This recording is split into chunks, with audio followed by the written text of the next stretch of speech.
በተለምዶ ፖርኖግራፊ ብለን የምንጠራቸው ነገሮች በሙሉ የኢንተርኔትን 12% ነው የሚይዙት። ወራዙት ተብለው የሚጠሩት ወጣት ወንዶች ትልቁ ጾራቸውና ፈተናቸው ዝሙት ነው። ግን ሴቶችም ለዚህ ችግር በደንብ አድርገው ተቀራራቢዎች ናቸው። ደስታ የመንፈስ ቅዱስ ስጦታ ወይንም ደግሞ የመንፈስ ፍሬ ነው። በክርስቲያናዊ ህይወት ውስጥ ያለው ደስታና ኃጢአት በመስራት ውስጥ ያለው ደስታ በፍጹም ይለያያል። መመሪያ ብቻ ሳይሆን ለመብዛትና ለመባዛት የሚያስፈልጋቸውንም ስሜት ማን አብሮ ሰጥቷቸዋል። 3 ነገሮች ይሰማቸዋል ይላሉ አባቶቻችን ሲናገሩ። አንደኛው ጸጸት ነው። እስኪ ጸጸት በሉ፣ ሀፍረት በሉ፣ መጸየፍ በሉ። አንድ ሰው ወይም አንድ ክርስቲያን ስለሚፈተነው ፈተና ማወቅና ያንን ፈተና ማሸነፉን በጣም የተለያዩ 2 ነገሮች ናቸው። አብዛኛው ክርስቲያኖች በሚባል ደረጃ ከትምህርቶቻችን አንፃር አባቶቻችንም እንዳስተማሩንም ፈተናዎቹ ምን እንደሚሆኑና ወደፊት ሊመጡ የሚችሉትን ፈተናዎችንም ጭምር ምን እንደሚሆኑም ተነግሮን የምናውቃቸው አሉ። እነዛን ፈተናዎች ግን ማወቅ መፍትሄ ሊሆን አይችልም መሬት ላይ ወርዶ የሚተገበርበት ነገር ካልተስተካከለና ካልተጀመረ በቀር። በተለምዶ ይሄንን ታሪክ ስታነቡት ወይም ደግሞ ሲነበብ ስትሰሙት 2 ነገሮችን ትኩረት ያደርጋል። አንደኛው ስለ ዋርሳ ነው የሚያወራው። በቀደመው ስርዓት መሰረት ወንድም ለቤተሰቡ ልጅን ሳይወልድ ከሞተ ሚስቱ ለወንድሙ ተላልፋ ትሰጥና ያ ወንድሙ የወንድሙን ሚስት አግብቶ ልጅ እንዲወልድ ይደረጋል። የወለደውን የመጀመሪያ ልጅ ደግሞ ዘር ሳይተካ ባለፈው በሌላኛው ወንድሙ ስም እንዲሰየም ያደርጋል። ስም ለማቆም የሚደረግ ስርዓት ነው። አንደኛው አሁን ሲያነብ ሰምታችሁኝ ከሆነ ለወንድሙ ተላልፋ ተሰጠች የሚባለው ነገር በዚህ የሚተረዳና በእንደዚህ አይነት መልኩ መረዳትም ጭምር ያለብን ነው።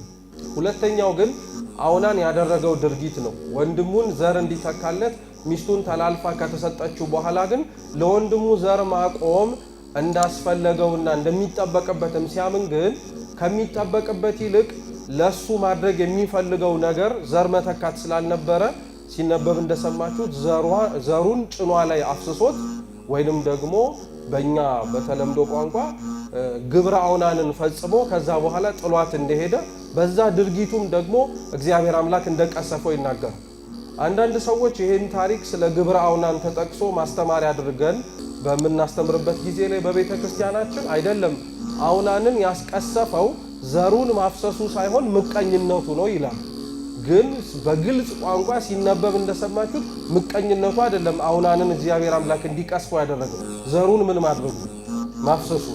ምቀኝነት በነገራችን ላይ የሚገለጠው በተግባር ነው አይደለም። ምቀኝነት የልብ ሐሳብ ነው። አንድ ሰው ምቀኛ ነው የምንለው የሚያስበውን አውቀን ነው ወይስ ከሚያስበው ነገር በመነሳት ድርጊቱን አይተን ነው? ድርጊቱን አይተን ነው። ስለዚህ አውናንን ምቀኛ ነው ብለን እንኳን ብንከሰው ለመነሻ ምክንያት ማድረግ ነው። ምቀኝነቱን የገለጸበትና ምቀኝነቱን ያሳየበት መንገድ ነው እግዚአብሔር አምላክ ምን እንዲያደርገው ያደረገው እንዲቀስፈው ምክንያት ይሁን።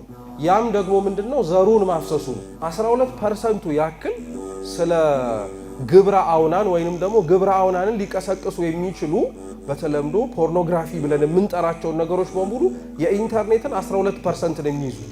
እየሰማችሁ ነው?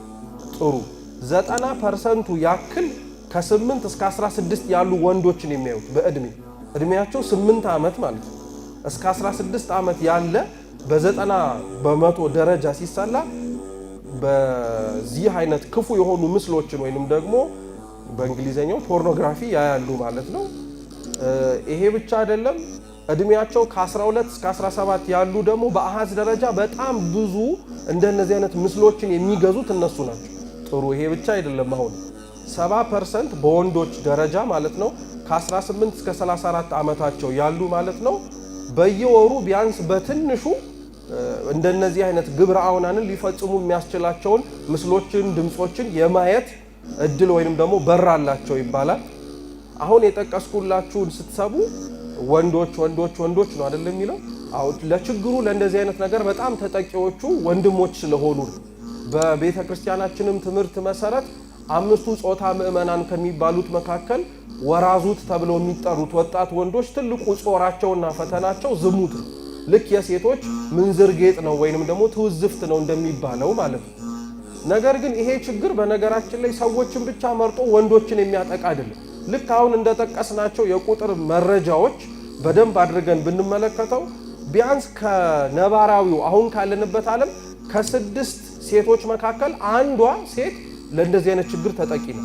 እየሰማችሁ ነው? አሁን ብዙ ሰው ስለ እንደዚህ አይነት ችግር ሲሰማና ሲማር ወንዶች ብቻ ነው ትዝ የሚሉት። ሴቶች እንደዚህ አይነት ችግር ውስጥ የሚወድቁ አይመስሉም። ስለዚህ አይታችሁ ከሆነ በቤተሰብ ውስጥም ብዙ ጊዜ ላይ ጥንቃቄ የሚደረገው ወንዶች እንደዚህ አይነት ነገር ላይ እንዳይወድቁ ነው። ሴቶቹን ግን ወጥተው ከጋብቻ በፊት ባለ ዝሙት እንዳይወድቁ ይጠነቀቃል እንጂ ስለሚያዩት ነገር ስለሚሰሙት ነገር ራሳቸውን እንደዚህ አይነት ችግር ሊገቡ ይችላሉ ወደሚል አመለካከትና አስተሳሰብ ብዙ ሰው ወይም አብዛኞቻችን የተጠጋን አይደለም። ግን ሴቶችም ለዚህ ችግር በደንብ አድርገው ተቀራራቢዎች ናቸው። ከገባ በኋላ ግን ለምንድነው የማትወጣው ተብሎ ግን ሲጠየቅ ወጥቼስ ማን ይፈልገኛል? ወንዶችም ሴቶችም ይህንን ችግር ልክ ካቆሙት በኋላ ወደ ቅዱስ ጋብቻ ወደ ተለያዩ ነገሮች መግባት አለባችሁ። ይህንን የሚሰማችሁን ስሜት ጤናማ በሆነው ክርስቲያናዊ በሆነው መንገድ መፍታት አለባችሁ ሲባሉ ከነ ችግሬ ማን ሊፈልገኝ ይችላል ብለው ስለሚያስቡ እዛው ችግር ውስጥ የሚቀሩ ወይንም ደግሞ የሚቀመጡ አሉ። ሌሎቹ ደግሞ በእንደዚህ አይነት ችግር ውስጥ ሲወድቁ ለምንድን የምታደርጉት ሲባሉ እኔን ደስ የሚያሰኘኝ እስከሆነ ይላል።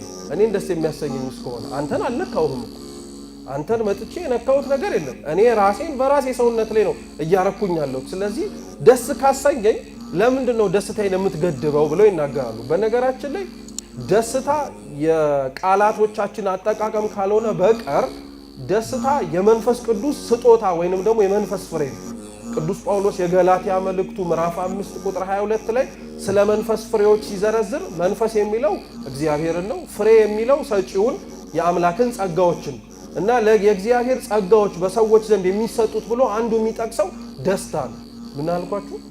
እንዴት ነው አንድ ሰው በእግዚአብሔር መንፈስ ቅዱስ በመኖሩ በቤተ ክርስቲያን በሕግጋተ ሥርዓት በመኖሩ ምክንያት ሊያገኘው የሚችለውን ደስታ ሰው ኃጢአት እያገኘ እንዴት ሊያገኘው ይችላል? ቃላቶቹን ተመሳሳይ ስላደረግነው ነው እንጂ በክርስቲያናዊ ሕይወት ውስጥ ያለው ደስታና ኃጢአት በመስራት ውስጥ ያለው ደስታ በፍጹም ይለያያል። ብዙ ሰው በነገራችን ላይ በእንደዚህ አይነት ችግር ውስጥ ሲገባ የማያስተውለው ነገር ምንድነው? ይሄንን ችግር በጣም በተደጋጋሚ የገቡና የሚፈጽሙ በዚህ ኃጢአት ውስጥ የወደቀን ሰዎች ማለት ነው። ልብ የማንለው ነገር ድርጊታችን ከደስታም ባለፈ ኃላፊነት ለመቀበልም እንደማንፈልግም ጭምር አመላካች ነው። ምክንያቱም ያ አውናን በጭኗ ያፈሰሰው ዘር በማህፀኗ ውስጥ ቢያርፍ ኖሮ እንደ እግዚአብሔር ፈቃድ ምን የመሆን እድል ነበር? ልጅ አይደል እንዴ? ስለዚህ ሰው ያንን ድርጊት የሚፈጽመው ማህፀን ውስጥ ማረፍ እየተጠበቀበት ነገር ግን እንዳያርፍ የሚከለክለው ዘርን ለምን የምትከለክለው ሲባል ደስታ ስለሚፈጥርለት ብቻ ሳይሆን ያንን ነገር ቢያደርገው ሊመጣ የሚችለውንም ኃላፊነት ምን ማድረግ ስለማይችል መሸከም ስለማይፈልግና ስለማያዋጣው ይቅርብኝ ነው። ብዙ ከዛስ ተባዙ የሚለው ሕግና መመሪያ አብሮ ምን ስለሚደረጋቸው። ስለዚህ ለመብዛት ለመባዛት መመሪያ ብቻ ሳይሆን ለመብዛትና ለመባዛት የሚያስፈልጋቸውንም ስሜት ማን አብሮ ሰጥቷቸዋል? እግዚአብሔር። ቅዱስ ዮሐንስ አፈወርቅ ለዛ ነው ስሜቶቻችሁን አትጥሏቸው ይላል። ምክንያቱም እግዚአብሔር የሰጣችሁ ስጦታዎች ናቸው። ወንድ ለሴት ሊሰማው የሚችለው ስሜት፣ ሴትም ለወንድ በትዳር ውስጥ ሊሰማቸው የሚችለው ስሜት እግዚአብሔር የሰጠው ስጦታ ነው። እነዛ ባይኖሩ ኖሮ ወደ ተቀጣዩ ወደ መብዛትና ወደ መባዛት ወደሚሉት ነገሮችም ጭምር መሄድም ጭምር አይታሰብም አይሆንምም ጭምር። ስለዚህ እግዚአብሔርን ለእንደዚህ አይነት ስሜቶቻችን መነሳትና መኖር ተጠያቂ ልናደርገው አንችልም። ሌላኛው ደግሞ እንደዚህ አይነት ውስጥ ያሉ ወንድም እህቶቻችን የሚሰማቸው ስሜት ደግሞ ምንድነው? 3 ነገሮች ይሰማቸዋል ይላሉ አባቶቻችን ሲናገሩ። አንደኛው ጸጸት ነው። እስኪ ጸጸት በሉ፣ ሀፍረት በሉ፣ መጸየፍ በሉ። ጸጸት ይሰማቸዋል። የሚሰማቸው ጸጸት ምንድነው? ለምን ይሄን አደረኩት ይላሉ። አንዴ ሲያደርጉት የሚሰማቸው ደስታ ሊኖር ይችላል። 2፣ 3፣ 4 እየደጋገሙት ግን ሲመጡ ጸጸት እየተሰማቸው ይመጣል። ምክንያቱም በተለይ ክርስቲያናዊ ሲሆን ደግሞ ሄዶ ኃጢአት መሆኑን ሲያውቀው ለነፍስ አባቱ ምን ማድረጉ አይቀርም፣ መናዘዙ፣ ማሩኝ ብሎ እግዚአብሔርን በሳቸው በኩል መጠየቁ አይቀርም። ስለዚህ እንደዚህ ልክ ሲሰማ በጣም ተደጋጋሚ ሲሆንበት ጸጸቱ ከሁለት ነገር ሊመነጭ ይችላል። አንደኛ ድርጊቱን በማድረጉ የሚሰማው ጸጸት አለ። ሁለተኛው ደግሞ የነፍስ አባቴን እንዴት ነው 30 ጊዜ እየተመላለስኩኝ እንዲህ አደረኩኝ የምላቸው የሚል ደግሞ ጸጸትም ሊሰማ ይችላል። በጤናማው መንገድ ካልተተረጎመ በነገራችን ላይ ይሄ ጸጸት ያጠፋ። ብዙ ወንድም እህቶቻችን በሚባል ደረጃ በእንደዚህ አይነት ችግር ውስጥ ያሉት የሚሰማቸው ጸጸት ወይንም ጊልት ውስጣቸው በጣም እየተከመረ ይመጣና አንዳንዶቹ ለነፍስ አባታቸው አሰብኩኝ በሚል ምክንያት አሰብኩኝ የምትሏን ትምህርተ ጥቅስ ውስጥ ከተቱል ምክንያቱም ተደጋጋሚ እንዲስላቸው እሳቸውስ ምን ይሉኛል ይላል። ሰይጣን ትልቁ ክፋቱ በነገራችን ላይ ይሄ ነው። ለሌላው ሰው ያሰብን እስኪ እንዲመስል አድርጎ ግን ራሳችንን እንድንጎዳ ያደርገናል። ይሄ ምንድነው? በሐፍረት ውስጥ በጸጸት ውስጥ ራስን በመጸየፍ ውስጥ ተስፋ የለሽ ስሜትነት ራስን ወደ ማጥፋት አይነት ስሜትነት በጣም እየመራቸው ያመጣል። ግልጥ ቢወጣ አብዛኛው ሰው ባይባል እንኳን በጣት የሚቆጠር የተወሰነ ሰው አናጣ። አንዳንዶቻችን የሚመስለን ሰው ራሱን ሲያጠፋ የመረረው ህይወት እየሰማችሁ ነው። የመረረው ህይወት መውጫ መግቢያው የጠፋው በቃ ሁሉም ነገር የጨለመበት ይመስለናል። እንደዛ አይነት ምክንያቶችን እንዲህ አይነት ድርጊት ውስጥ ያሉ ወንድም እህቶቻችን ወይም እኛም ጭምር ካለን ስለምናፈርና ስለምንጸየፍ ለውጫዊ ምክንያት የምንሰጣቸው መሸፈኛዎች ናቸው። እንዲህ አይነት ድርጊት ውስጥ አለው ግን ማለት አንተ አታፍርም እንዲያሰኛል። ስለዚህ ሽፋኑን በእንደዛ ያደርጉትና እውነተኛው ውስጠኛው ምክንያት ግን ይሄ ነው።